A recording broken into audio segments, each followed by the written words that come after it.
Wasiuya mamita, wasiuya taititu, ñukaditu shamuni carnavalia nillapi. Wasiuya mamita, wasiuya taititu, ñukaditu shamuni carnavalia nillapi. Ama piñaringichu, ama rabiaringichu, ñukaditu shamuni, ñukaditu chayani. Ama piñaringichu, ama rabiaringichu, ñukaditu shamuni, ñukaditu chayani. ¿Cómo se baila? ¿Cómo se goza? ¡Así!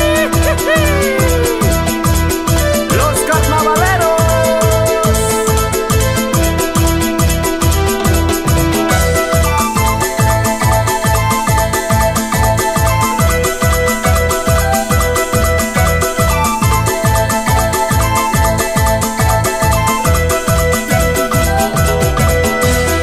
Hágale mojar a la vecina, a la prima que está mirando allá. Eso, eso, eso, eso, eso, eso.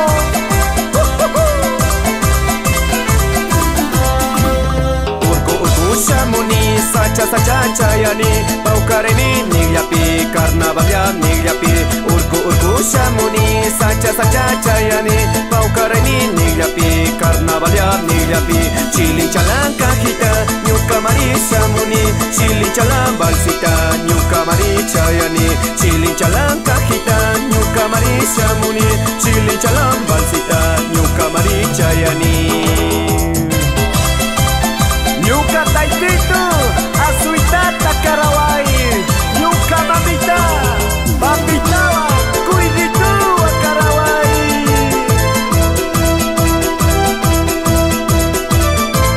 Paukaray niyapi, mushuwata niyapi, ñuka chayamuni.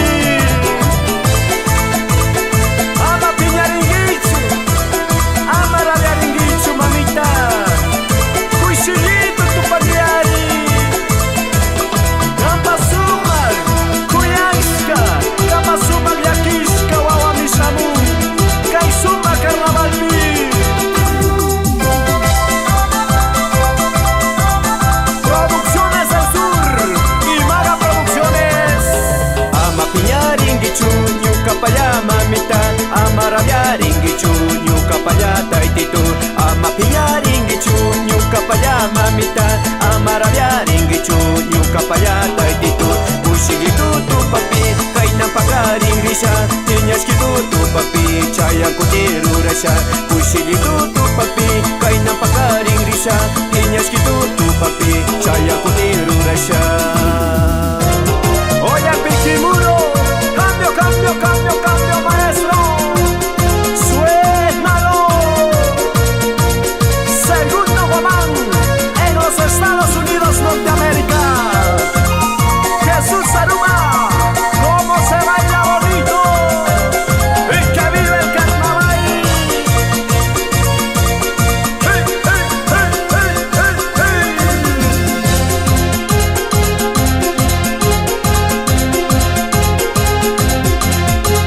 Sueño Cañari, récord compadre. Y se va mi sabor.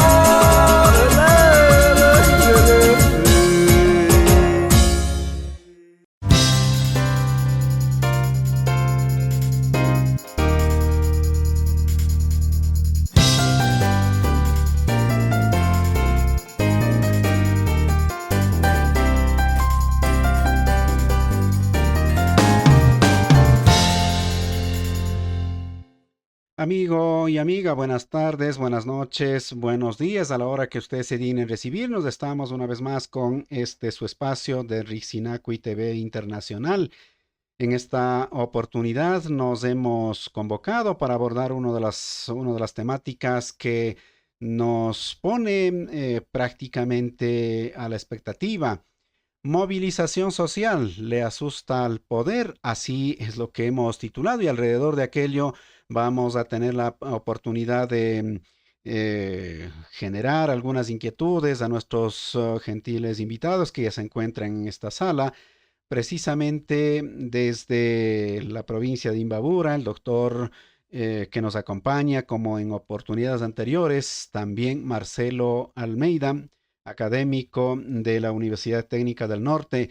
Nos acompaña Rosa Salazar, ella también es profesora universitaria, quichua, chibuleo, y desde el centro del país, Alfredo Bawa, él es investigador de la Nación Purúa, como también comunicador social. Gracias, amigos, por acompañarnos en esta nueva jornada, digamos, de análisis, de encontrar una información que nos permita por supuesto, a tener una mejor lectura de nuestro país en los actuales momentos. Luego de esta pausa, empezamos con este diálogo iniciado.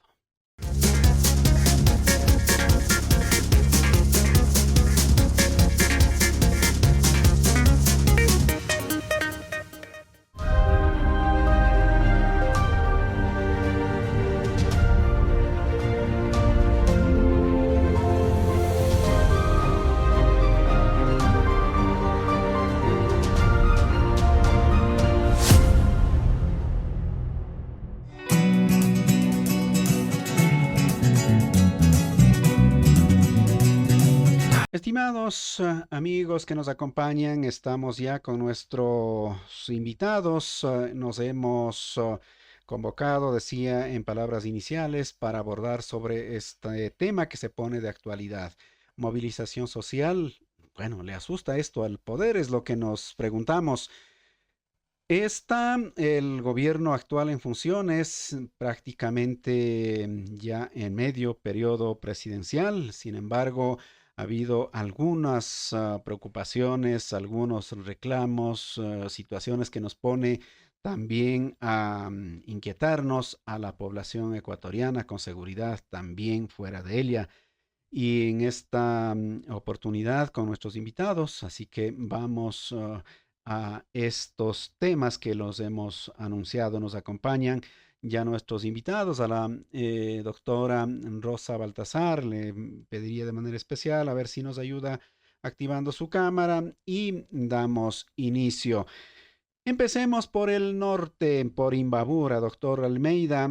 El movimiento indígena el día 24 de febrero, reunido en la Casa de la Cultura, luego de desarrollar sus asambleas, sus diálogos, sus conversaciones, digamos, en territorio, arribaron a esta decisión de reunirse en consejo político, en su consejo ampliado y debatir. A la final salió algunas luces, pero a más de llegar a estas resoluciones y comentar, por supuesto, minutos luego de aquello, ¿cuál es la situación en la que ponen aprietos? Quizá el gobierno en funciones, luego de tres campañas electorales, entendemos que se preparó, pero una vez ya en funciones, a la vuelta de la esquina, como que resultó totalmente lo contrario, o está con su propia agenda, o por qué inquietarnos, incluso en los últimos días, hasta con noticias ya desde la Asamblea. Doctor, le recibimos con el mayor cariño. José, buenas tardes, estimado Alfredo y Cecilia, qué gusto estar en este espacio para intercambiar algunos puntos de vista con respecto a la coyuntura política que vive el país. En efecto, este es un gobierno que para algunos sectores que no pudieron ser engañados con respecto al apoyo que otros sectores que sí se engañaron, porque llamaron inclusive a votar por él, está en sus últimos estertores. Esa es la lectura política que yo hago, porque pese a que dijo que se ha preparado 12 años, pese a que viene cogobernando desde hace 6, porque no son solamente los 2 últimos años, que en efecto ha sido presidente, sino los 4 anteriores, por un pacto político que tuvo con el señor Moreno, es un gobierno que no tiene interés que su programa de gobierno, para los sectores que no nos engañamos, obedece a una política neoliberal abiertamente retrógrada, que por supuesto en campaña hubo una oferta de hacer en 100 minutos algunas transformaciones, pero que nosotros sabíamos que eso no iba a ocurrir. Lo que sí ha ocurrido es el favor para los sectores económicos a los que él representa, y las políticas públicas lo que han hecho es mantener los privilegios de la banca. Por eso es que cada año que pasa se notan las ganancias, se develan los negocios en ese sector de la bancocracia y los sectores comerciales tienen. No así la situación económica, social y política de la inmensa mayoría de los ecuatorianos. Sin embargo, este gobierno, al igual que el gobierno del señor Moreno, a quien yo califico como parricida porque él mató a sus propios hijos en la campaña electoral, nunca los respaldó. Ahora, este gobierno lo que ha hecho es pegarse un tiro en el pie. La lectura que yo tengo es que la convocatoria a esto, que fue un referéndum y no una consulta popular como ellos mismos equivocadamente anunciaron, tenía que pasar lo que pasó. Es un gobierno que tiene menos del 10% de aceptación en la opinión pública, y las 8 preguntas era una especie de ruleta rusa a la que estaba jugando.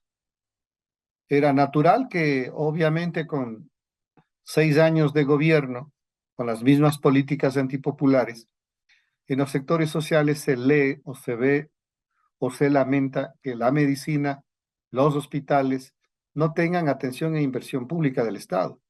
La educación igual, la salud, la vialidad. Es decir, no hay inversión pública porque el programa de gobierno del señor Lazo no cree en el Estado.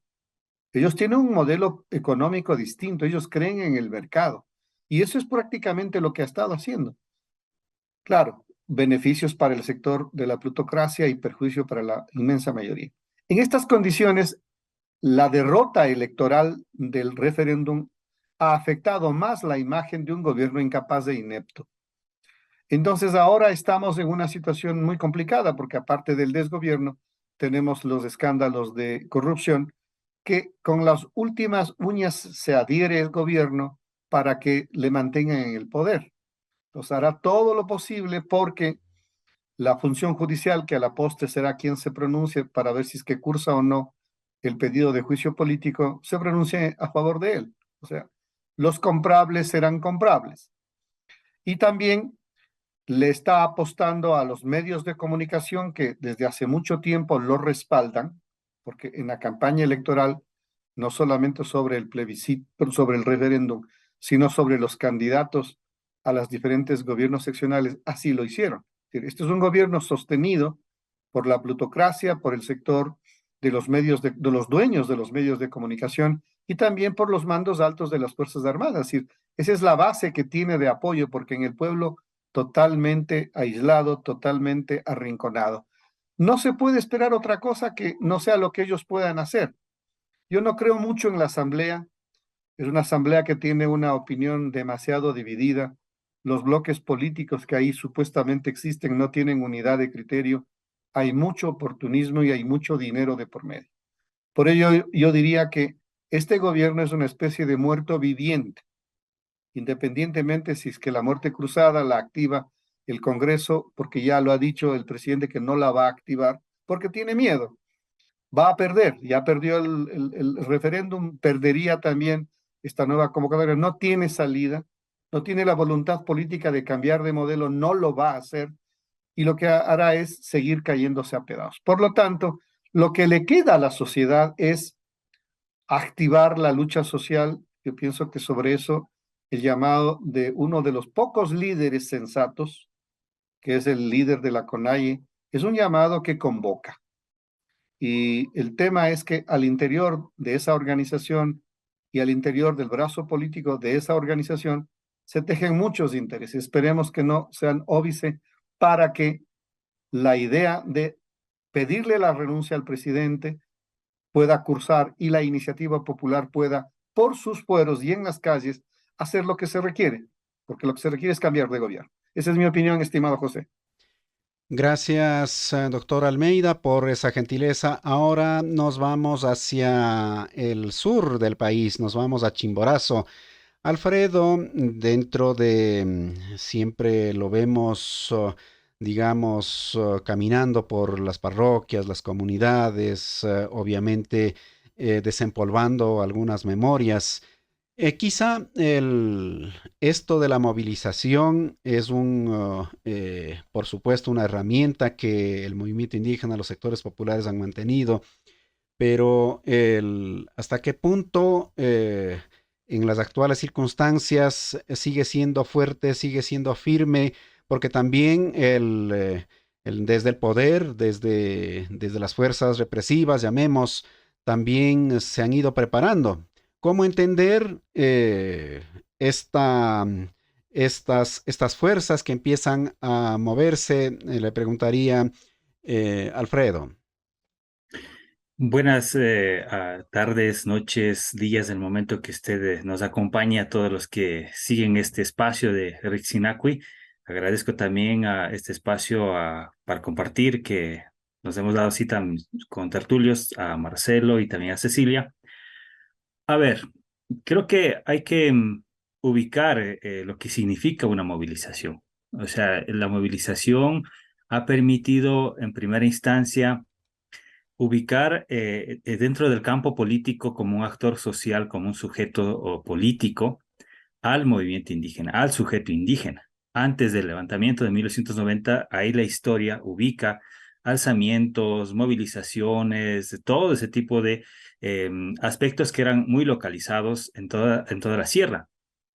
A partir de 1990 y la presencia de los medios de comunicación lo que hace es proyectar, lo que hace es ubicar en el imaginario social a un indígena que tiene una capacidad de organizar, movilizar y sobre todo proponer sobre el campo político propuestas de corte, de ruptura política, social, económica, incluso cultural. El aspecto de la identidad que pone sobre la mesa y con el paso del tiempo lo que va construyendo es que y hay una tradición que se construye, una narrativa, la narrativa de que con los levantamientos se hace temblar al poder, por un lado, por otro lado, se lleva al poder a la mesa de diálogo.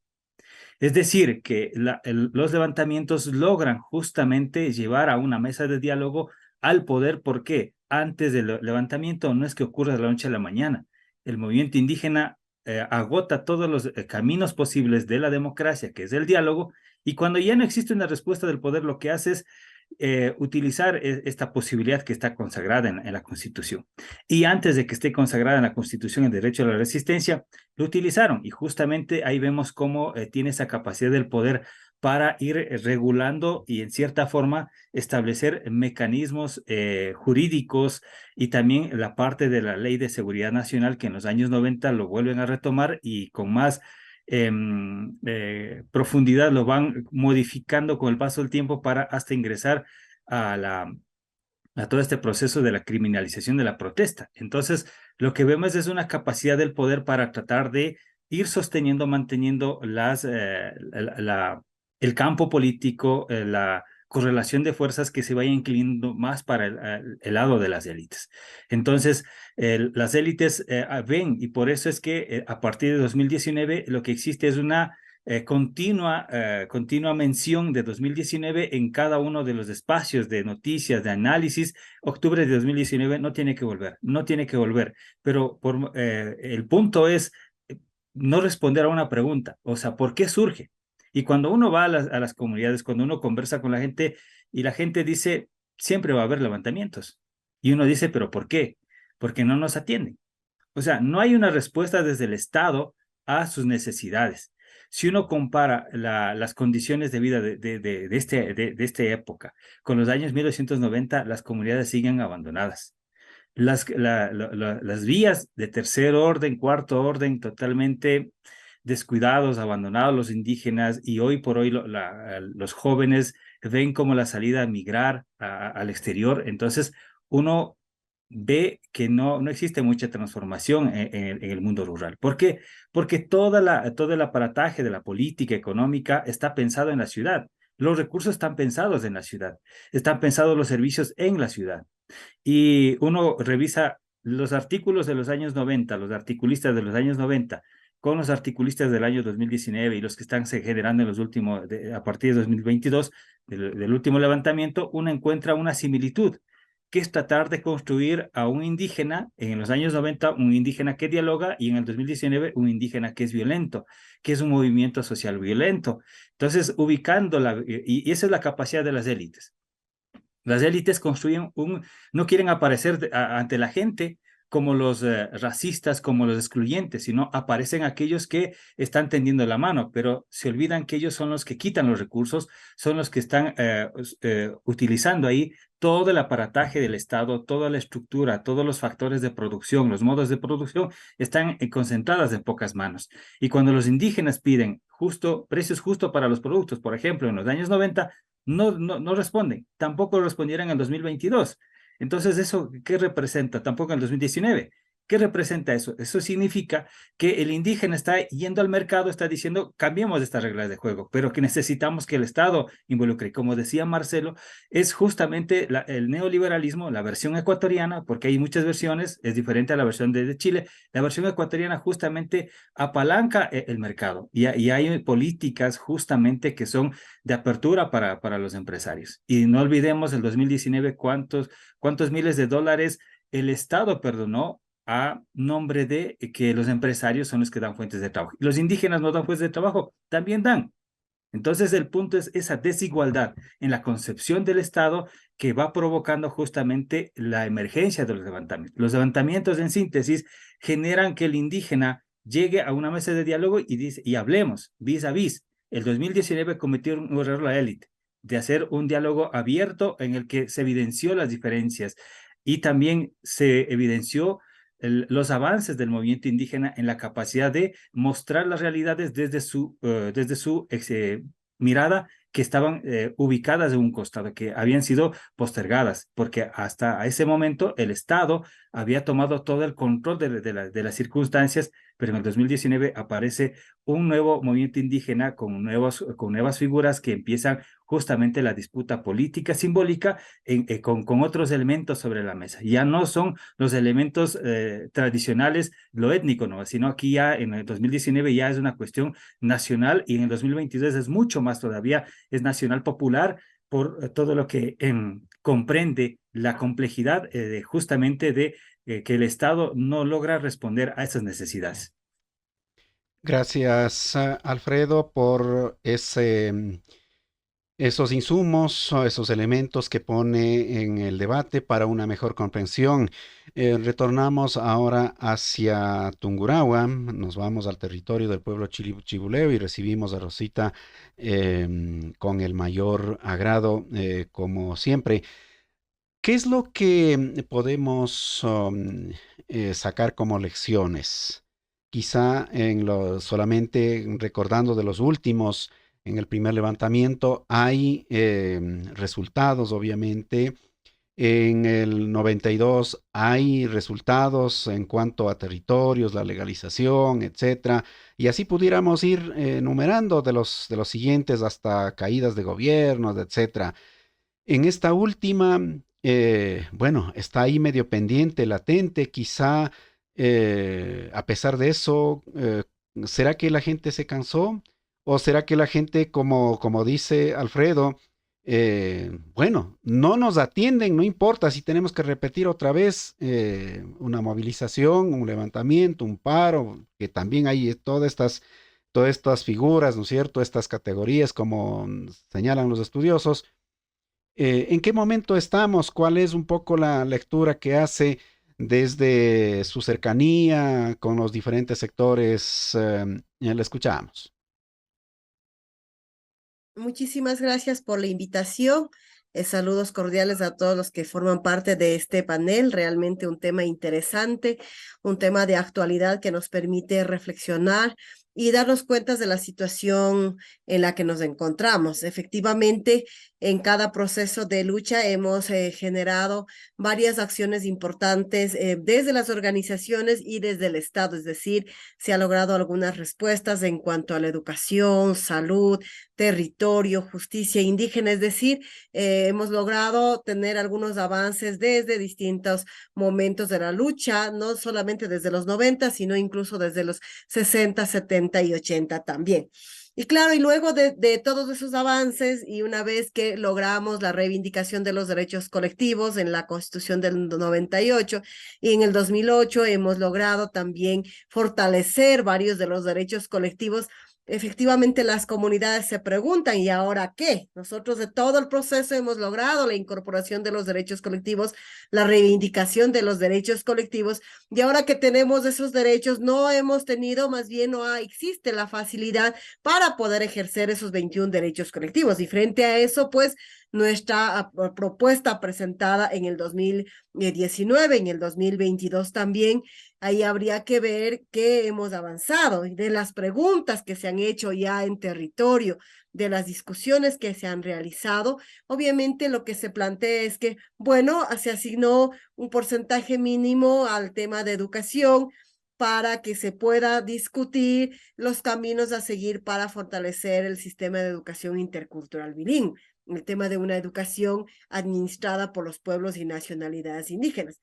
Pero también uno dice, bueno, nos han asignado recursos, pero ¿cuál ha sido la base? Es decir, en cuanto a la ejecución de esos recursos, y uno se encuentra con que todavía el sistema es lento, todavía no hay respuestas concretas. Una cosa es que nos digan, se les ha asignado 1 millón o 2 millones por el tema ya de este proceso de diálogo, y otra muy distinta que se haya logrado ejecutar.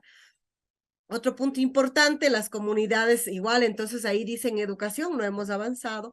Luego también hemos señalado en salud intercultural, qué es lo que ocurre. Hasta ahora esa subsecretaría no existe mayores acciones, no hay ningún proceso de fortalecimiento de los conocimientos ancestrales en territorios.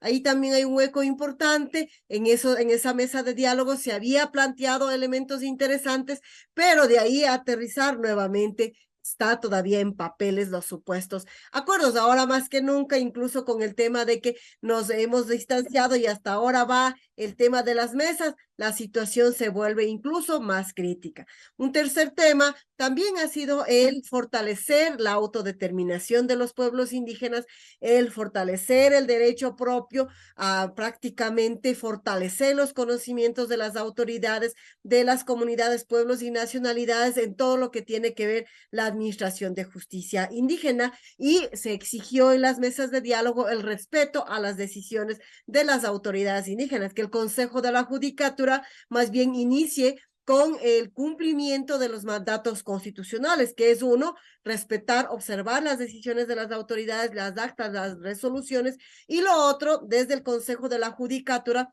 es la asignación de presupuesto, tanto incluso para el tema de formar personal, pero también para poder fortalecer los conocimientos de las comunidades indígenas, y respuestas hasta el momento no existen. Entonces, sí, nosotros hemos hecho varios procesos de lucha, incluso el más fuerte, obviamente, en el 2019 y el 2022 también, que marcó un hito importante, pero las comunidades dicen no se logra mayores avances en estas acciones generadas desde las necesidades de las comunidades, pueblos y nacionalidades. Digo, las necesidades son unas necesidades que no solamente dependen del trabajo diario de las comunidades. Hay que recordar que nosotros siempre estamos en las comunidades, en nuestros territorios, en nuestras tierras, produciendo, llevando al mercado. Prácticamente hacemos un aporte importante al desarrollo económico del país, pero falta, por otro lado, el compromiso del Estado, falta realmente la voluntad política del Estado. Lamentablemente, por un juego de poderes, hemos tenido que ceder para que tengamos al actual presidente de la República. Y claro, la mayoría de la población, no solamente los mestizos, sino también los compasajos, montubios, también un poco incluso la población indígena, pues pensó que las cosas iban a ser distintas, cuando en la realidad realmente todo lo que se hace desde el Estado es solamente acciones que más bien limitan el ejercicio de los derechos, tanto individuales como los derechos colectivos. Entonces, desde esas reflexiones, sí se plantea esta necesidad de decir, bueno, ¿Vamos a ir a una movilización nuevamente o esperamos a ver la voluntad del presidente de la República, del gobernante y sus ministros? Hay esta gran discusión. Y por otro lado, también el tema de, ¿estamos en condiciones los pueblos indígenas nuevamente ir a la movilización cuando estamos escuchando que el sector de poder económico, político y también el tema social nos están diciendo tenemos que esperar, que la movilización nos perjudica, que los paros nacionales más bien empobrecen a todos los sectores sociales? Esas son también las interrogantes que se generan en territorio, es decir, bueno, vamos a la movilización por un lado y por otro lado el tema del poder siempre va a estar presente para decir, ustedes siempre tienen que estar más bien en condiciones de aceptar las decisiones de arriba y ustedes no pueden opinar ni proponer ni tampoco discutir las políticas públicas que son necesarias para el Estado ecuatoriano. Hay un tercer punto que también se toma en cuenta y por esa razón se dice, bueno, esperemos unos minutos más, analicemos a profundidad el tema de la movilización y es el tema de la posesión de las autoridades de elección popular.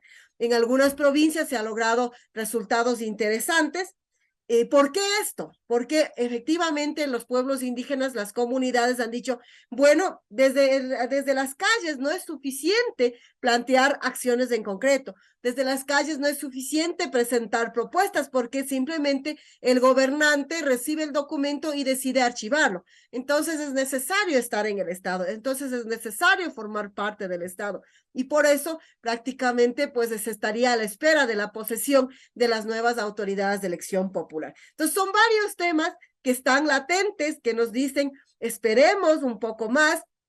Y claro, hay otro sector que dice, pero tampoco podemos seguir esperando, necesitamos varias atenciones por parte del Estado, no podemos seguir más bien que siga la inseguridad, que siga la falta de atención en educación, en salud misma, es decir, todas las acciones pendientes por parte del Estado realmente preocupa a todas las comunidades, no solamente a las comunidades indígenas, ahí hay que ser súper enfáticos en decir que todas estas situaciones, los errores desde el mismo Estado, no solamente afectan a los pueblos indígenas, afectan a los pueblos mestizos, al urbano marginal, afecta a nuestros compañeros afroecuatorianos, también afecta a nuestros compañeros montubios, afecta a los padres, a las madres, a nuestros jóvenes, a nuestros niños. La situación complicada en la que se vive este momento, en la actualidad, perjudica efectivamente a nuestros niños. El tema de la desnutrición sigue más bien ampliándose. Entonces son esas situaciones que hay que también reflexionar y no solo pensar que todo lo que ocurre en el Estado afecta solo a los pueblos indígenas, sino que afecta a la ciudadanía ecuatoriana y efectivamente por eso es fundamental discutir estos puntos y que todos sumemos los esfuerzos para decir ya al gobernante, es hora de que se ponga a trabajar sin pensar en otros momentos, sino ahora, en este momento, de acuerdo a las necesidades y realidades en las que están cada una de las familias ecuatorianas. Eso podría yo mencionar en este primer momento. Gracias, Rosa Baltasar, desde el centro del país. Nos vamos, amigos, a una brevísima pausa y volvemos con una siguiente parte de Inquietudes.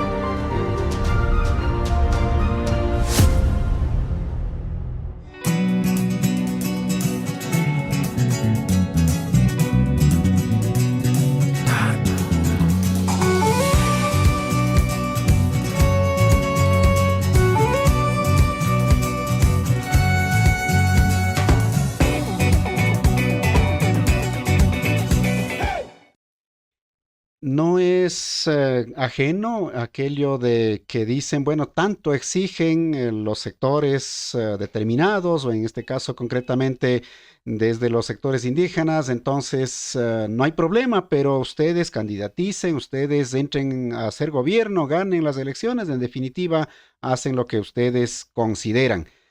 En el momento cuando esto ocurre, en definitiva, hay una serie de artimañas que el poder lo ha venido ejerciendo Y esto ha hecho pues que en definitiva no permita tener una claridad, digamos, del caminar ya en la vida de nuestro país. Doctor Almeida, nos vamos con la siguiente inquietud. Quizá hasta dónde nuestras familias, los ciudadanos, estamos, digamos, tan críticos con todo lo que toca vivir en una temporada electoral. Lamentablemente, con que ponga un poncho, un sombrero, ponga ahí unas plumas, con el respeto, por supuesto, de todo esto que estoy diciendo, o abrace a una abuelita, etcétera, o de pronto llegue con una funda de fideo y decimos, bueno, este por lo menos viene con esta fundita, lo que los otros jamás dicen, ¿no? Y lo reciben y a la final y ganan el voto. Digo, ganan el voto. A la final no quiero pensar de otra manera, como maquinan, dicen en estos últimos tiempos. Pero a la final, ¿por qué llegamos a este punto? Porque a la final se decía que ya era el gobierno más preparado y que venía a devolver la alegría por poco a los ecuatorianos.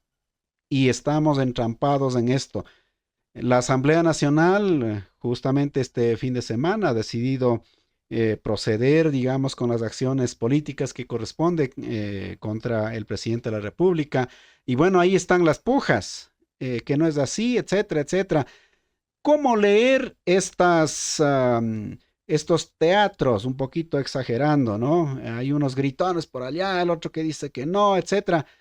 Y al pueblo que en definitiva estamos abajo, toca estar mirando, ¿y ahora qué? ¿Cómo? ¿Por dónde mismo? Doctor, ayúdenos a esclarecer cuál es ese momento, ese tira y afloja en el que estamos.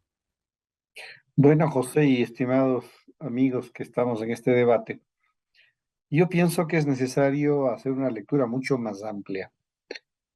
Lo que necesitamos es una democracia participativa en donde todos los grupos y conglomerados humanos organizados o no tengan derecho a la participación. Si bien es cierto el tema de la complejidad y, y el tipo de organización deja en algunos campos mucho que desear. En algunas de las organizaciones, no solo indígenas, sino también sociales y populares, tenemos enquistados a una serie de dirigentes o personas que se arrogan la idea o el planteamiento o el título o el membrete de líderes o gestores sociales que tienen compromisos, que no tienen una consecuencia con la organización a la que pertenecen, que pactan, que venden y compran su conciencia. Es una situación real y en el Congreso y en algunas de las organizaciones sociales que están vigentes o que tienen actividad en el país se ven, se concretan. No todo lo que es organización social y popular se puede decir que tiene elementos de conciencia, elementos de comprensión del momento y la coyuntura en la que vive el país. Pero más allá de eso, el tema es qué salida hay. Si no ampliamos la democracia, si no ejercemos el poder de la democracia para opinar y para proponer y para decidir, seguiremos como estamos. Aquellos llamados a la conciliación, aquellos llamados al debate y a las reuniones, ya los hemos probado y no funcionan. La propia organización CONAIE, tras salir del paro, tuvo esperanza en que el diálogo se concrete, pero se pasa, yo diría, perdiendo el tiempo porque los planteamientos no van a ser acogidos. El régimen tiene otra propuesta, otro modelo. No le vamos a convencer al señor Lasso de la razón que tienen los pedidos y los planteamientos de los sectores sociales. Él tiene un modelo al que responde. Cierto es que no ha podido hacer todo lo que él habría querido porque ha tenido algunos frenos, pero él no va a desistir. La audacia de haber convocado al referéndum era para ver si es que de alguna forma pudiese haber ganado para poner al margen de las decisiones el grado de confianza que el pueblo le da o le quita. Esa carta que se jugó sirvió como un boomerang porque la gente entendió que era un plebiscito con respecto a la obra y a la gestión del gobierno y perdió en todas las preguntas. La pregunta sería, ¿qué habría sido si habría ganado? El escenario habría sido otro, habría sido un presidente envalentonado, más desafiante, habría querido llevar más a tope sus propuestas más abiertamente neoliberales. En la práctica ha estado gobernando sin la Constitución y sin el Congreso. Todos esos acercamientos de amistades, de traiciones, inclusive con el brazo político del movimiento indígena, y no digo con todos, pero con sus dirigentes, ahí hay mucha podredumbre, hay mucho amarre, hay demasiada corrupción. Y todo eso le ha jugado en contra. Felizmente, la gente, organizada o no, el elector se pronunció y la opinión que tiene el elector, no solamente con respecto al referéndum, sino al tipo de dignidades que ha elegido, ha vuelto a confiar en algunas personas que supuestamente tienen ciertos compromisos. Habrá que ver luego de la posesión, por eso yo no soy muy optimista de que todo lo que ha ganado signifique o vaya a trabajar en función de los intereses que en este momento la sociedad demanda, porque se transan y se pactan acuerdos bajo la mesa. Pues por eso yo sí le apuesto al tema de la participación social. Todavía hay problemas, pero si no se activa, si no se interviene, no podemos estar haciendo una discusión de entelequia. Hay que actuar. Así sean pequeños, así sean todavía aislados, crecerá la organización. Y la idea es construir un poder desde la base, porque arriba y la democracia representativa está totalmente corrompida, está totalmente maniatada, está totalmente atomizada. Por eso yo digo, sin que el planteamiento de la movilización social haya perdido vigencia, porque hay ahora una serie de opinólogos al respecto, ¿no? Que no, que el país no quiere y encima, por supuesto, como están difundiéndose esas opiniones, en los medios de comunicación cuyos dueños están comprometidos con el señor Lasso, solo se difunden los planteamientos que a ellos les parecen. E inclusive están haciendo campaña por fuera del gobierno a través de los espacios que tienen de oposición a cualquier intento de movilización. Y los puntos de vista que usan o emplean para hacer los análisis son abiertamente de derecha desde el punto de vista político y desde el punto de vista sociológico abiertamente racistas. El tema de los quiteños de bien y que los quiteños de bien van a impedir que la carita de Dios sea pisoteada por la brutalidad es una opinión de derechas y a su vez entraña una posición racista. No les puedo convencer a ellos que cambien de opinión, pero cuando tenemos otros espacios, nosotros tenemos que hacer otras lecturas. No es que los indígenas no viven en Quito, los indígenas sí viven en Quito. Están vendiéndonos la idea de que los indígenas están invadiendo Quito en la movilización o a través de sus luchas. Los indígenas ya viven en Quito, en lo mismo que pasa en Guayaquil. ¿Por qué el fracaso de las políticas del Partido Social Cristiano en Guayaquil y todas esas ideas de que los indígenas tienen que ir a vivir en el páramo, que se regresen nomás, y los miles de indígenas que viven en Guayaquil? Entonces, esas lecturas y en esos espacios en los que ellos actúan, quieren vendernos un libreto, que es un libreto para sostener al régimen. Lo que hay que hacer es superar, francar ese libreto y expresar la opinión que los sectores organizados puedan tener dentro de las ciudades y fuera de las ciudades. Quizá las estrategias ya de concentrar todas las fuerzas en la capital no sea en este momento la estrategia más importante, porque se pueden hacer otros tipos de demostraciones, no solo en la capital con la gente que vive ahí, sino también en las provincias y en las ciudades. Porque si usted pregunta a la gente que está usando el bus, si usted pregunta a la gente que está comprando en el mercado, si usted pregunta a los estudiantes que están en la universidad o a los maestros que están en las aulas, no es que están locos, es que es más del 90% de la gente que considera que estamos mal y que necesitamos una salida urgente. Y desde mi lectura, esa salida urgente no podemos hipotecarla y darles en bandeja de plata a los supuestos caciques o líderes que por más que hayan ganado elecciones, no les vamos a entregar, y mi opinión, no les deberíamos entregar esta acción soberana de resistencia. Los que se sumen a las iniciativas sociales, podríamos darles la bienvenida y abrirles la puerta. Y si no, hay que hacer por encima de ellos. Por eso yo digo, no hay que esperar el problema del cambio de autoridades. La mayoría van a estar en compromisos y en alianzas. Y por supuesto, en estos espacios no podemos usar como argumento lo que estamos escuchando en los espacios de las cadenas nacionales de noticias o de los programas que se hacen a propósito con una serie de, entre comillas, de expertos. Porque ¿quiénes están en ese tipo de programas? Los decanos, los profesores de las universidades privadas. Ustedes ven cómo desfilan los opinólogos, ¿no? Que son personas que tienen posturas de derecha. Porque en esos canales no hay posturas alternativas, se cierran los micrófonos. Yo mismo no he podido hacer declaraciones en ese tipo de medios. Yo me bato en el ambiente en el que estoy. Yo soy profesor universitario y en esos espacios hago mi opinión, hago mi punto de vista. Yo tengo una columna de opinión por cerca de 17 años, igual uso la columna de opinión. El título del último artículo que salió la semana pasada, el miércoles, era que estamos con muertos vivientes, y ese es el tema del análisis de la coyuntura actual. El gobierno es un muerto viviente. Más allá de que le respalde la policía, el ejército, los dueños de los medios de comunicación. En la opinión pública es un gobierno que ya no es gobierno.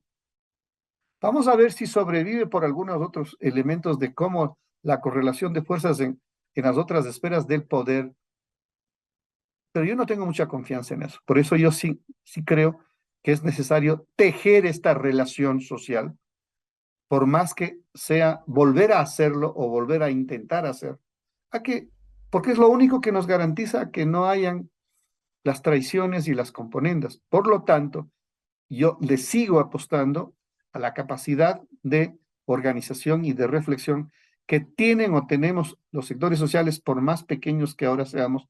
Hay que usar esos espacios y ver hasta dónde se puede construir propuestas que nos ayuden a salir de la crisis. Quizá el eslogan que en estas circunstancias y desde esta perspectiva es que se vayan todos, no solamente este gobierno. Tenemos un poder judicial muy complicado, muy comprometido. No, yo no le apuesto a que la Corte Constitucional interprete la coyuntura en favor de esta causa, ¿no? Ellos van a defender el poder. No creo que los sectores del Parlamento, inclusive de aquellos sectores que se enjuagan la boca diciendo que son de izquierda o que son líderes étnicos, si han tenido compromisos. No lo van a hacer. Entre la bancada ahí hay una serie de abogados que en vez de representar las causas sociales, lo que hacen es la representación del poder económico. Ahí está el señor Vanegas en el Pachacuti, o no hemos escuchado sus opiniones. El señor Vanegas es una persona que representa los ideales de los grupos sociales que están alrededor del Pachacuti. No, él defiende al poder. Él se opone, él dice que no hay causales. Coinciden en eso con las fuerzas del gobierno, con los votos del gobierno, de la bancada del gobierno, por ventaja no son mayoría. Pero en general los otros tejen acuerdos y amarres alrededor de eso. Yo no quiero precisar detalles, pero entre los líderes del movimiento indígena también hay una serie de contradicciones muy graves que se tienen que superar y no se van a superar ahora, de hoy a mañana, se superarán en el tiempo. Y creo que esas reflexiones y estos puntos de vista hay que intercambiar con la gente de base, porque yo he estado con líderes sociales que no tienen altas representaciones y en eso coincidimos. Y con algunas personas que ni siquiera tienen espacios de liderazgo, pero son gente que están en las comunidades, gente que está trabajando en el campo, gente que está trabajando en las fábricas, está haciendo clase.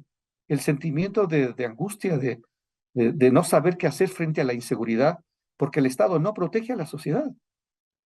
El tema de la salud es alarmante. Hay personas que se mueren.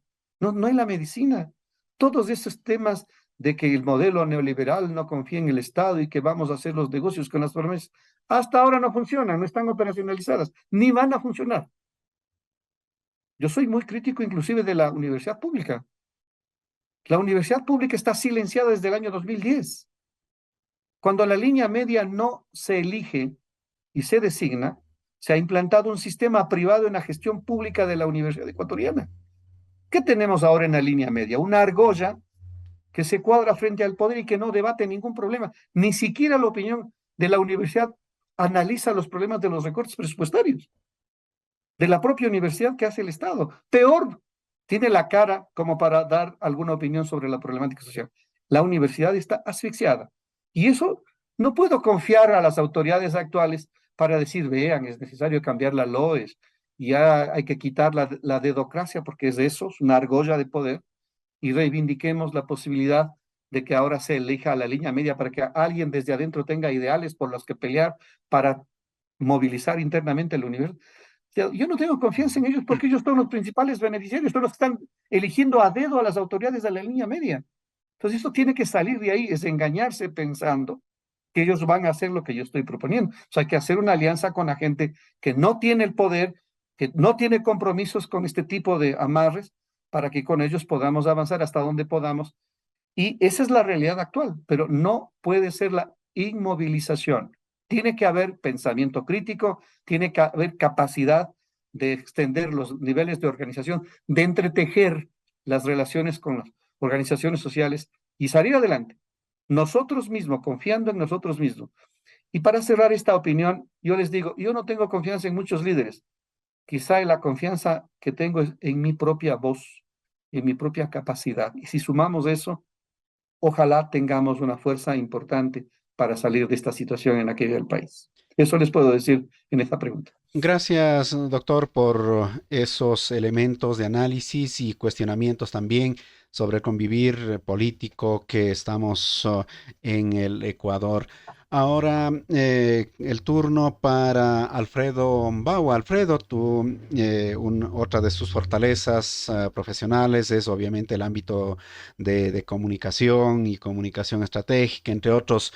¿Cómo coloca el discurso para mostrar lo contrario desde el poder, desde el gobierno y a la final uno con pocas herramientas, digamos, de comprensión de aquello, a la larga empieza a dar la razón al del poder y empieza a ponerse en contra de su misma gente, de la gente de nuestras mismas organizaciones, de nuestras mismas comunidades y vemos desfilar gente que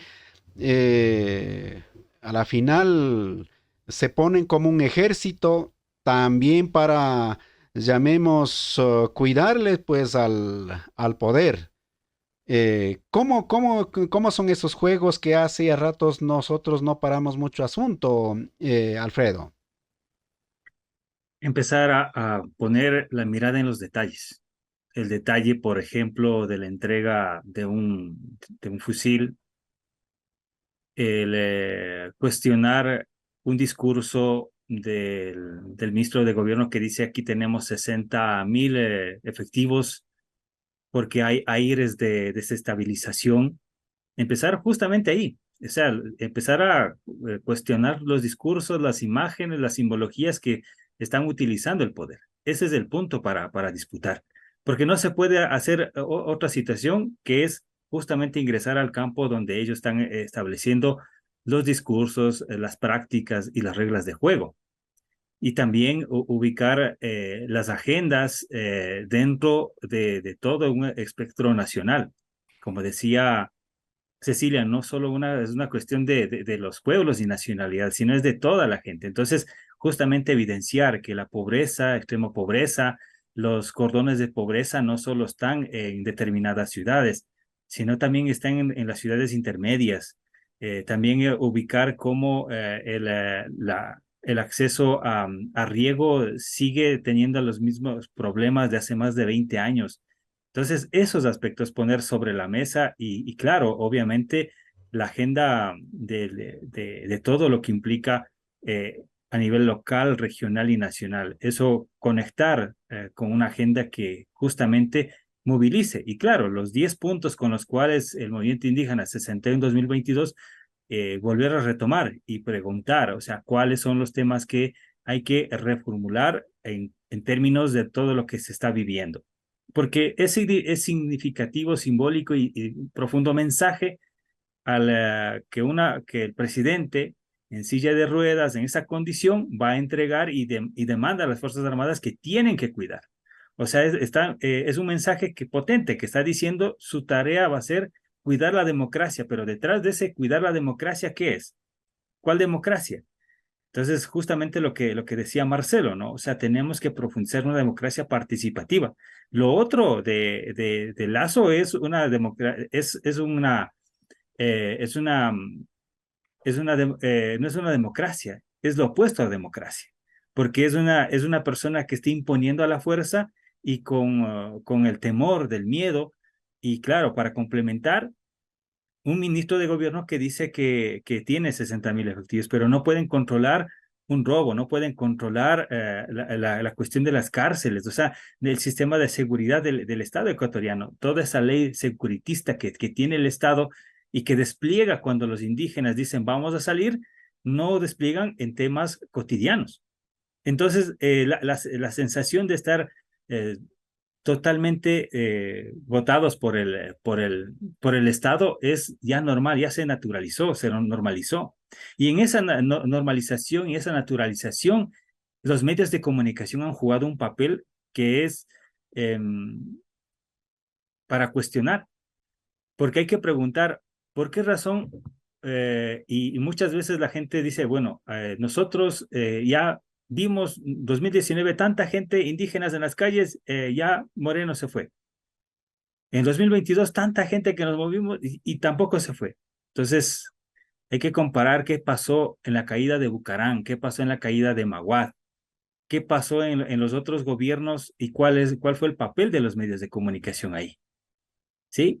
En esos momentos que acabo de citar, los medios de comunicación jugaron un papel de justamente movilizar las conciencias, de elevar el nivel de oposición, de no tener más minuto en el poder a una persona como Bucaram, porque era el otro, era la persona que no querían tener en el poder. ¿Quiénes? Las élites. Entonces hay una conexión de las élites con los medios de comunicación, que es justamente la producción de relatos hegemónicos movilizadores. Esos que son, y lo que hicieron en 2019 y 2022 es justamente lo opuesto, a sostener a los gobiernos a través de la narrativa, de un cerco mediático, de una narración homogénea del indígena invasor, que ya mencionaba Marcelo, pero una característica que hicieron es comparar con 90, que era un movimiento pasivo, que solo dialogaban, pero ¿por qué? Porque en ese momento la represión no estuvo en la ciudad de Quito, la represión estuvo en los territorios, la represión estuvo en las comunidades, en la zona de Columbe, en la zona de todo lo que es la zona de Sierra Centro, Sierra Norte. Entonces, ¿por qué muere un indígena en Gatazo? Porque hubo la represión en las comunidades. No hubo un muerto por una bala en Quito, pero sí hubo un niño muerto por asfixia cerca de la iglesia Santo Domingo. Entonces nosotros vemos que en la ciudad y en las comunidades el Estado ha sido represor, pero este Estado represor cambia a un Estado represor, pero con la ley también. Pues.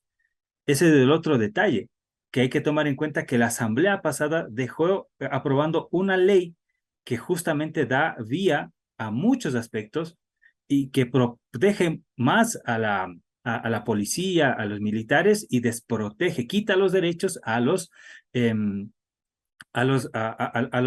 que, al pueblo en sí, a los que se movilizan.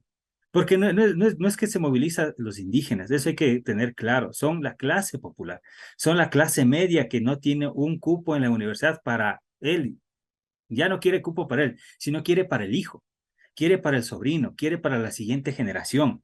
Y otra cosa que conecta con mi anterior intervención es que se movilizan los indígenas cuando ya las condiciones de vida ya están en las últimas. Es decir, es una cuestión de vida. Es una cuestión de vida por lo que se movilizan. No es una cuestión por deporte, no es que se movilizan con los hijos porque les gusta. No, es una cuestión de vida o muerte. O sea, esa es la condición que les moviliza. Y ellos pierden, claro que pierden. Y muchas veces pierden más de lo que pierde un empresario, porque los empresarios tienen créditos, líneas de créditos desde el Estado. mientras que los indígenas tienen líneas de crédito mínimas, escasas.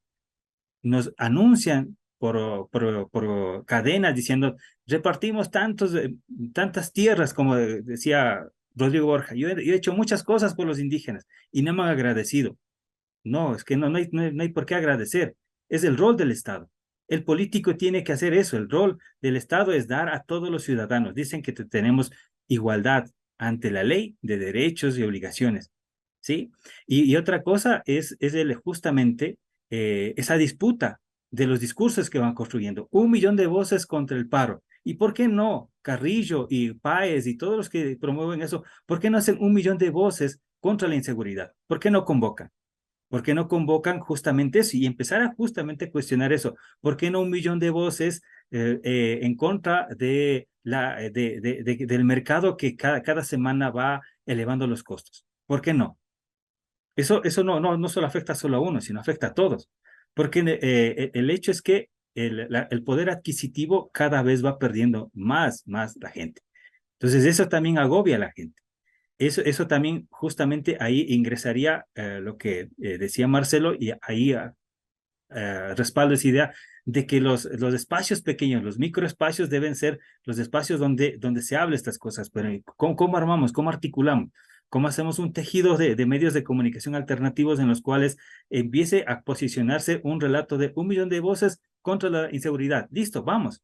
1 millón de voces contra esto. 1 millón de voces contra un ministro que dice que aquí estamos 60,000. Y es decir, ¿cuándo nos manda uno de esos policías a este barrio, a esta ciudad? Necesitamos de esos. Porque justo en ese día mismo también hubo una cuestión de muerte violenta en algún rincón del Ecuador.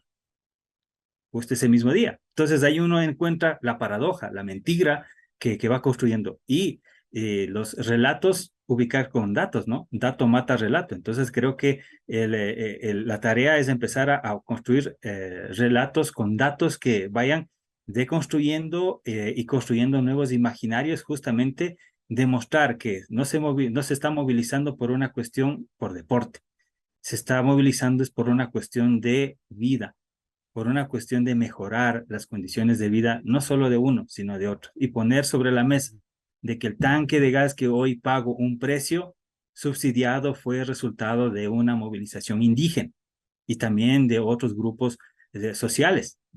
O sea, esos aspectos hay que poner sobre la mesa y decir, bueno, si hoy estoy pagando un tanque de gas, el precio que no solo pago yo, sino pagan hasta los emprendedores que salen en estos tiempos diciendo es que mi emprendimiento, justamente uno de los factores justamente de este sector, que es parte de su economía, es fruto de una lucha, ¿no?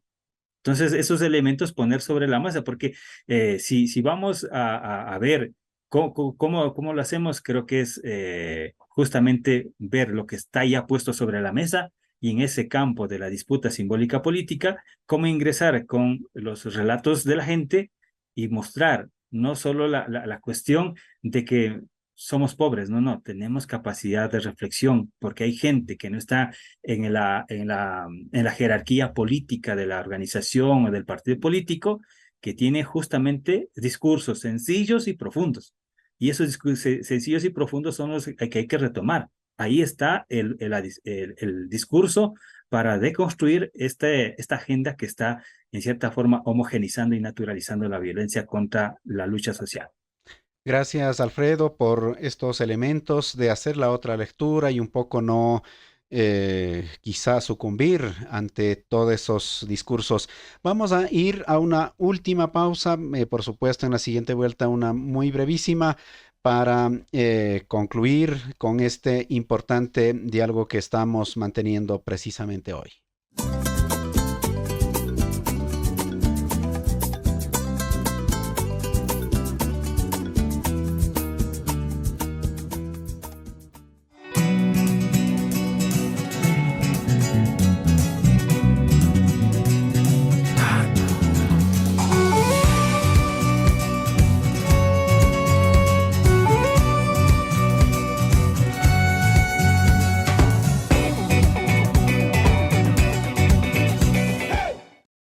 Empezaré en esta oportunidad, digamos, con Rosa Baltazar, en calidad de lideresa muy cercana a los procesos organizativos y particularmente muy vinculado a estas decisiones desde los sectores indígenas.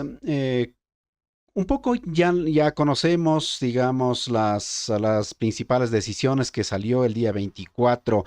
Al menos, cuáles pudiéramos poner énfasis y por qué es lo que llega hasta ese punto. Claro, es el tema del diálogo, el diálogo, pero sí, de eso mismo muy poco se ha dicho. No porque desde el movimiento indígena no se quiera decir, sino porque precisamente como aquí ya se ha manifestado, no hay espacios, no hay canales, los medios que deben difundir aquello, simplemente, bueno, pues ponen cualquier otro programa menos de lo que es de interés del país. ¿Qué podemos mencionarlos, Rosita, al respecto? Muchas gracias. Yo creo que uno de los puntos transversales es este llamado a que en cada una de las comunidades, pueblos y nacionalidades estemos en asambleas permanentes. Es un mandato importante que se generó en esta asamblea de la CONAI para que esto pueda ser aterrizado ya en cada uno de los territorios. ¿Por qué? Porque es en el territorio en donde tenemos a nuestras comunidades con sus autoridades prácticamente en constante ejercicio de los derechos y son ellos pues quienes están viendo las distintas limitaciones, los distintos problemas sociales, incluso la vulneración de sus derechos, tanto de la comunidad, de sus habitantes, pero además incluso también podemos decir la vulneración de los derechos de la naturaleza. Por eso la CONAI fue enfática en decir, ahora sí, se acabó el diálogo y por lo tanto en nuestros territorios vamos a empezar con estas reflexiones, con estos análisis y desde esta discusión se va a determinar las fechas para una próxima movilización.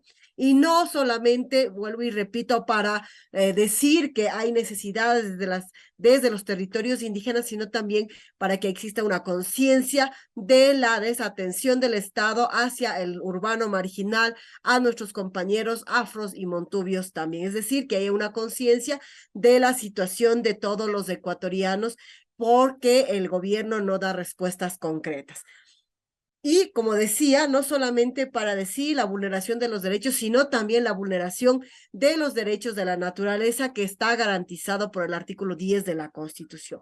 Y ahí prácticamente no solamente podemos pensar al momento de discutir la protección de los derechos de la naturaleza, no podemos pensar solamente en los páramos, en nuestros ríos, en nuestros bosques, sino también en la Amazonía, que es el pulmón prácticamente de todo el Estado ecuatoriano, incluso a nivel mundial. Ahí tenemos que hacer una reflexión profunda porque es prácticamente allá donde se ha desarrollado varios procesos de explotación de recursos naturales y las consecuencias se está viendo al momento. Por eso es que la CONAI ha sido pues precisa en decir ya no va más, nosotros necesitamos respuestas y para poder generar propuestas concretas que sean socializadas al interior de la misma nacionalidad, es necesario que cada territorio se levante en asamblea y que se pueda tener una discusión profunda de la realidad del Estado ecuatoriano. Para mí es interesante ese punto y por eso recalco, porque es ahí realmente donde se establecen los acuerdos entre los mismos dirigentes, no acuerdos negativos, sino acuerdos de ver cuál va a ser la fecha precisa para poder tener una nueva movilización, sin amenazas, sin que el sector del poder económico nos esté señalando que van a más bien enfrentarse con nosotros o sin que los medios de comunicación inicien por atacar. Es decir, nosotros necesitamos desde el territorio establecer estrategias, por eso hablo de los acuerdos en el sentido de construir una agenda que nos permita decir al Estado, decir a este gobierno que ya no podemos esperar realmente la paciencia de las comunidades, del sector urbano, de todos los compañeros y de todos los ciudadanos ecuatorianos realmente tiene un límite frente a la situación drástica que se tiene, incluso como ya se ha señalado, en educación, en salud, en seguridad. es una situación complicada porque cuando los pueblos indígenas dicen vamos a salir a la movilización, ahí sí está listo un montón de policías, montón de militares, es decir, están también los motorizados, están las patrullas, están hasta los tanques, pero cuando hay delincuentes en la calle no hay respuestas, es decir, ¿cuándo realmente se puede tener la implementación de una política de seguridad del Estado? ¿Cuándo realmente vamos a tener respuestas concretas en cuanto a proteger el derecho a la propiedad de cualquier persona, el derecho a la propiedad de una, dos, tres familias o de toda la comunidad, el derecho a la salud, el derecho a la educación, el derecho a la vida, que prácticamente en estos últimos meses realmente ha sido súper complicada decir, bueno, efectivamente el Estado nos va a proteger y nosotros podemos salir a la calle o nosotros podemos caminar en las noches o las comunidades pueden también decir, bueno, vamos a descuidar la entrada principal y no hay ningún problema. Es decir, ¿cuándo vamos a tener esta protección del derecho a la vida, que es lo más primordial para todo ser humano? Eso no se está garantizando por parte de este gobierno. Y por otro lado, también tomar en cuenta la situación de las mujeres en concreto. Yo creo que incluso ya estamos cerca al Día de la Mujer y ahí habrá que hacer una reflexión interesante. ¿Qué ha hecho el Estado por proteger los derechos de las mujeres? ¿Qué ha hecho el Estado por garantizar los derechos individuales de las mujeres, la participación en la gobernanza por parte de las mujeres, en todo lo que son instancias del gobierno, de todos los poderes del Estado? ¿Qué está haciendo? Y por otro lado, ¿qué está haciendo para proteger la vida de las mujeres? ¿Por qué tantas mujeres que han perdido la vida? ¿En qué situaciones, en qué condiciones están perdiendo la vida? Ese tipo de análisis también tenemos que hacer. Y entonces, nuevamente, la lucha no es solamente del movimiento indígena, la lucha no es solamente de la CONAI. La CONAI lo que hace es establecer realmente cuáles son las situaciones en las que estamos viviendo, no solo los pueblos indígenas, sino todos los ciudadanos ecuatorianos, y la lucha siempre ha sido desde la CONAI, no solo para los pueblos indígenas, sino la lucha ha sido siempre para la sociedad en general. Todo lo que se ha luchado para el tema de derechos individuales, trabajo justo, remuneración justa, el tema del respeto de los derechos, tanto individuales como colectivos, el tema de también respeto a las propiedades, el tema de la libertad de expresión, todos esos derechos han sido también prácticamente liderados por la CONAI, pero pensando no solo para un sector, sino pensando en toda la sociedad ecuatoriana. Esa conciencia es la que nos hace falta.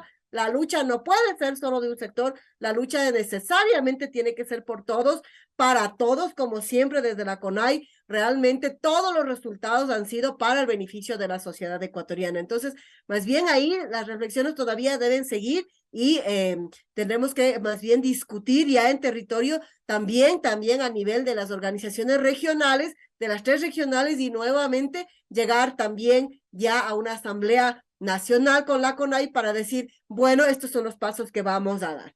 Gracias, Rosa Baltasar, doctora, por esas puntualizaciones y un poco tener otros elementos para poder entender aquellas resoluciones del día 24 de febrero planteadas por la CONAIE.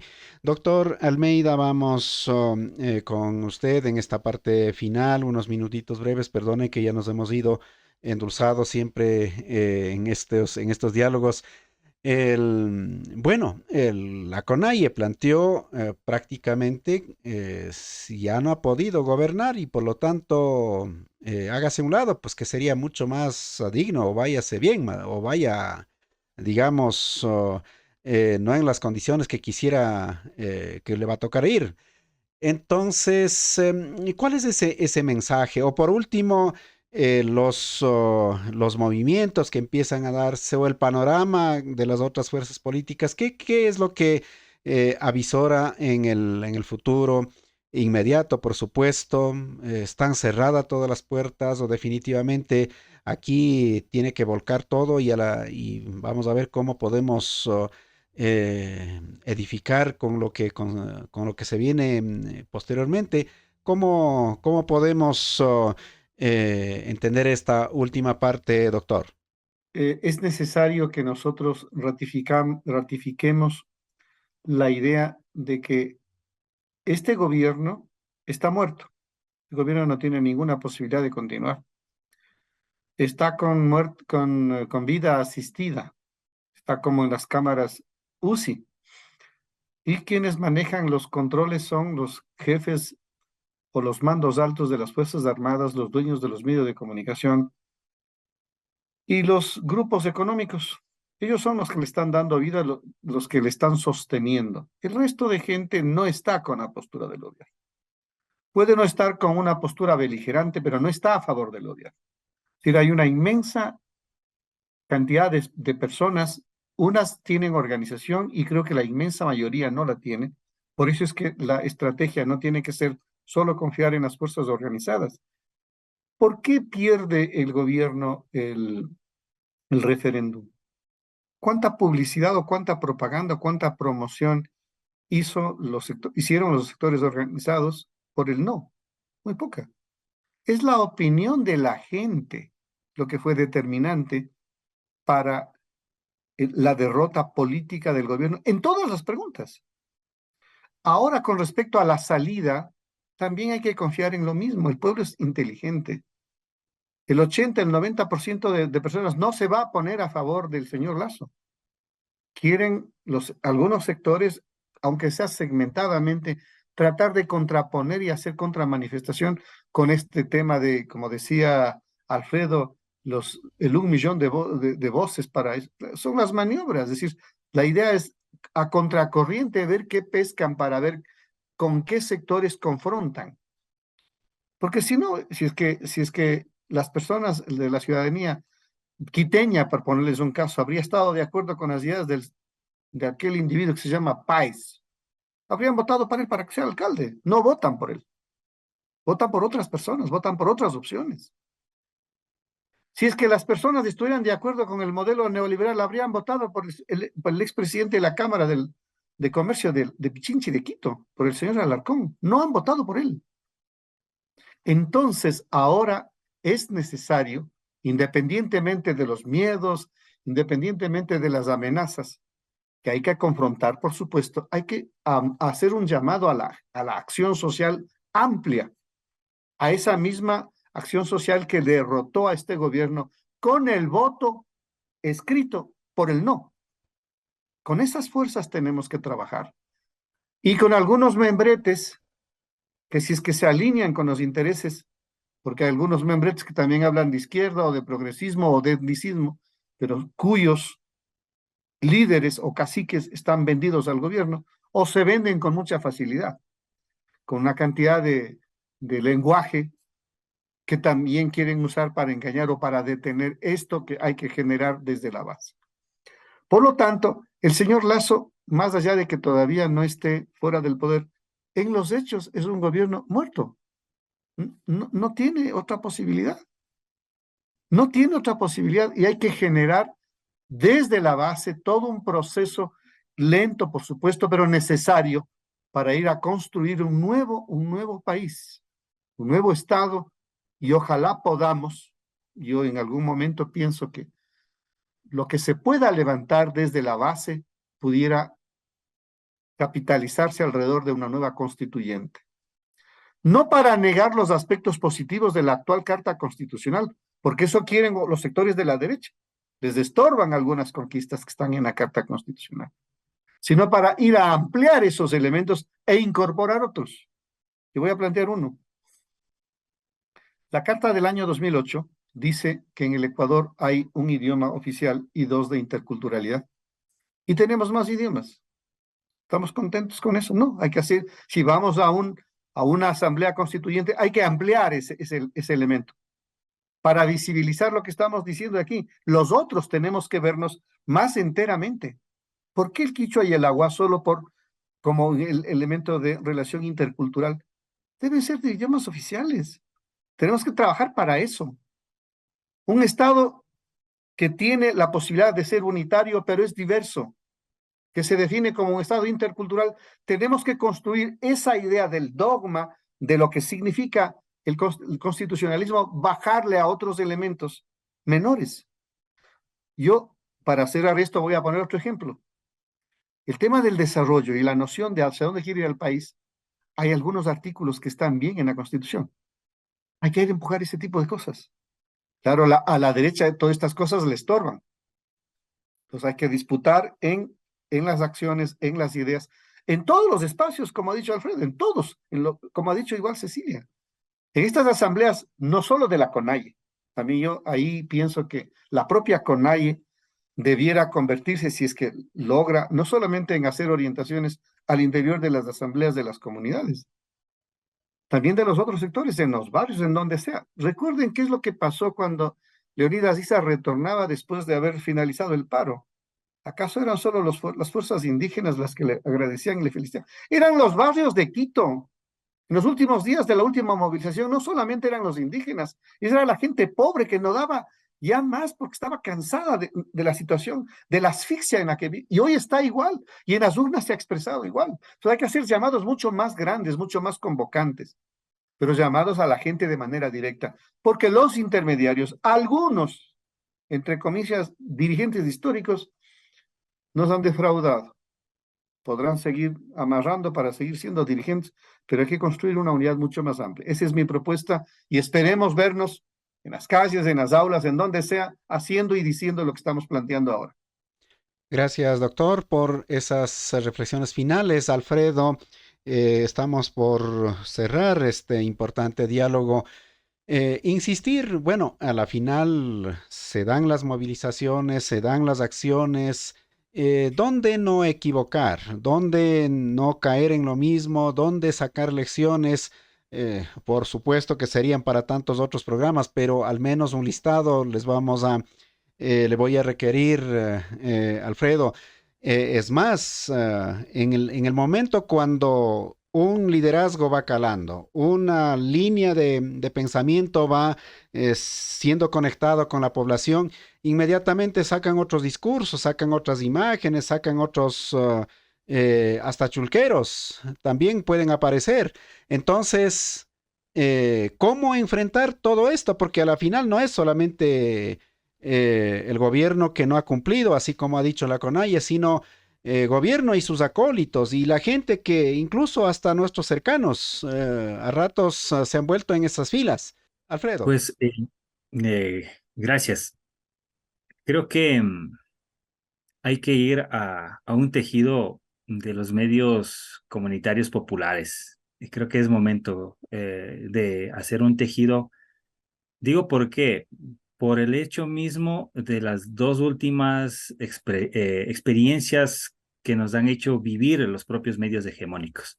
Un solo relato, todos ellos desde diferentes ángulos, un solo relato y la gente se convenció y está convencida de que Isa es alguien que va en contra del desarrollo del país, el movimiento indígena es violento y está fijado eso.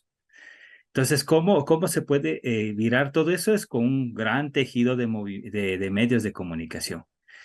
Un solo relato en el cual aparezca justamente una respuesta y dejando los egos, dejando la cuestión de agendas personales a un lado y poniendo ahora sí la agenda de la gente, la agenda por la vida. Si en los 90 fue un levantamiento por la vida, creo que debe ser esta vez una agenda por la vida. ¿En qué sentido? En el sentido de una vida digna, una vida de acceso a educación, una vida de acceso a todos los derechos que están constituidos, que están señalados en la Constitución, no solo para uno, sino para todos. Y en esa búsqueda de ese relato, justamente, que aparezcan nuevas voces que desplacen a esos caciques que dice Marcelo, ¿no? Y creo que muchos ya lo tienen identificado y muchos jóvenes que tienen esa capacidad de convocar, que tienen el poder de la palabra en comunidades, están buscando justamente que exista un lugar donde puedan expresar. Y creo que va a depender mucho de los medios alternativos como este y con otros, se alíen y digan, bueno, vamos a hacer algo por esta gente. Entonces creo que esa es la tarea, ¿no? En primera instancia. En segunda instancia, es construir un relato en el cual estemos todos incluidos. No solo aparezca una voz nomás, sino que estemos todos incluidos en el que el relato por la vida me parece que es algo que atraviesa a todos. Todos queremos tener una mejor vida. O sea, no importa la edad, no importa la condición socioeconómica, todos queremos tener una mejor vida, tomando en cuenta que estamos viviendo un momento de inseguridad que no se ha visto en los últimos años en el Ecuador. Entonces, es la vida. O sea, no sé si mañana vuelva otra vez a la casa porque salgo a trabajar. No trabajo cerca de mi casa, trabajo 1, 2, 3 horas en otra provincia. Entonces, es el segundo. El tercero, creo que necesitamos tener voces frescas, reflexiones frescas que no vayan a una cuestión de un binarismo radical, en el sentido de que yo soy este y no, sino ver toda la complejidad, mostrar una situación y que los radicales son el poder. ¿En qué sentido los radicales son el poder? En el sentido de que dicen que este es nuestro relato, que el desarrollo, que esto es así. Entonces, eso mostrar que no es así, que no se puede hacer eso. No se puede ir más allá de lo que se puede con el extractivismo. O sea, no se puede ir a la minería de a alta escala porque justamente va en contra de todo lo que estamos buscando, que es la vida. ¿Ya? Entonces, como tercer asunto, nuevas reflexiones, justamente que tomen toda esta cuestión histórica, le pongan en el contexto contemporáneo y a la vez que tenga una capacidad profética, ¿no? La cuestión de los próximos 15, 20 años, que implica justamente las transformaciones locales. El cuarto elemento es empezar a construir los ajustes a la Constitución. Ahí empato con la idea de Marcelo, que hay que hacer un ajuste porque uno ve el periódico de los años 90 y 2019 es casi igual. ¿En qué sentido? En la cuestión de la redistribución de la riqueza. Cómo las tres grandes ciudades acaparan toda la concentración de la riqueza. Quito, Guayaquil y Cuenca, las tres. O sea, no ha cambiado mucho. Y eso se transforma en la cuestión de la distribución del Estado, porque ahora está zonificado por ejemplo, en los 90, los compañeros de Cotopaxi, por sus temas de tierras, el lugar donde estaba su demanda, donde tenía que presentar, era en Chimborazo, no era en Quito, era en Chimborazo. Se imagina, en los años 90, no es de la época como estamos ahora, trasladar de Cotopaxi para ir a Chimborazo para presentar su pedido de acceso a la tierra por la reforma agraria, pero ellos preferían ir a Quito. Y en Quito decían, no, usted tiene que irse a Chimborazo, ahí está su zona, usted tiene que irse allá. Entonces los compañeros de Cotopaxi más tenían contacto en Quito con todo lo que es esta relación cercana con la capital, pero no por temas económicos también. Entonces, romper esa forma como está diseñado el Estado a nivel territorial, a nivel de territorios también. Porque si no, estamos pensando justamente en eso. Y no es la idea justamente del Estado federal que habla Jaime Nebot, ¿no? Porque esa es una visión un poco más radical en el sentido de que el Estado solo tiene que darles recursos y dedicarse a la cuestión de la Cancillería, temas internacionales, y que todo tiene que dejar a los gobiernos locales. Y los gobiernos y las ciudades intermedias, que sálvese quien pueda. Entonces, eso tampoco. ¿Por qué? Porque es una continuidad reforzada, reformulada de lo que estamos viendo hoy por hoy, que la concentración de los recursos está en 3 ciudades. Y finalmente, un aspecto final sería todo este aspecto de circuitos, de experiencias que se ha tenido hasta ahora de los gobiernos locales, empezar a transformar en una pedagogía para los próximos años. Es decir, desde la primera alcaldía indígena que se ganó con Auqui Tituaña, hasta la última prefectura que se ha ganado con tal XY candidato, entonces de hacer una cuestión de pedagogía. ¿Cuáles son los aciertos, errores que se ha tenido y qué es lo que hace falta ahora? ¿Qué tiene que hacer la siguiente generación para los próximos 15, 20 años a nivel de no solo gobierno local? Y que ellos vean que no es el hecho de haber llegado el poder por el poder, sino que hizo falta justamente una agenda a largo plazo que construya en en los gobiernos locales, tomando en cuenta sus particularidades, pero esa idea del Estado plurinacional que atraviese todas las capas sociales. Gracias, Alfredo, por esas puntualizaciones y esos mensajes o esas recomendaciones o consejos, si cabe el término, para poder tomar muy en cuenta dentro de las agendas o a donde consideren. Rosa Baltasar, doctora, gracias por su tiempo, así también como el resto de nuestros amigos que nos acompañan. ¿Cómo no apagar la llamita? ¿Qué hacemos, doctora? Al menos en el ámbito urbano dice yo necesito trabajar. Eso es lo que encuentran los otros. También dice, ven, necesitan trabajar y por lo tanto no necesitamos paralizar y todo eso. Y a la final es eso. ¿Cómo no nos dejamos marear? ¿Qué debemos hacer? ¿Dónde deberíamos estar muy pendientes? Porque los derechos, las cosas, como dice Alfredo, como dice nuestro invitado aquí, el doctor Almeida, las cosas siguen subiendo permanentemente, no se han bajado. Es más, ahora han encontrado una forma, digamos, tan sutil de ir subiendo las cosas. Antes, por ejemplo, el Deja tenía, yo qué sé, X número de, o X cantidad de gramos. Luego bajaron eso, siguen el mismo precio. Ahora bajaron nuevamente y está casi una fundita como de té. Eso al mismo precio, pero a la final aparecen de que están que digamos, manteniendo los precios, pero a la final estamos recibiendo cada vez los productos cada vez menos. ¿Cómo entenderlos mientras nuestros compañeros en el campo, con todo lo que tienen que hacer, a la final sus productos cada vez siguen más bajos? En fin, tantos temas por donde mantenemos la llamita prendida, doctora. Justamente para que no se apague la llama es este proceso de asambleas comunitarias. Yo creo que no solamente deberíamos pensar asambleas de las comunidades indígenas, sino también asambleas barriales, justo decía el doctor Marcelo Almeida, es decir, no solamente debemos pensar en la ruralidad, sino también en el sector urbano, en donde hay la necesidad, y ahí es más bien un acuerdo, que exista una coordinación entre los distintos sectores. Esa sería la estrategia. Yo creo que a pesar de todo lo que digan los medios de comunicación, los medios de poder económico, la situación es tan complicada, la que tenemos actualmente, que no va a ser fácil que las comunidades ni del sector rural ni del sector urbano se queden tranquilas, sino más bien van a empujar y vamos a empujar con fuerza respuestas por parte del Estado. Aquí la estrategia también no puede ser simplemente voy a mandar militares o voy a asignar policías, sino que el Estado debe ser más inteligente para asignar recursos para todos los territorios que están reclamando atención. Pedirles disculpas, estoy en el páramo y acá, claro, la vida es tan dinámica, nadie puede estar tranquila, así que muchas gracias por el espacio.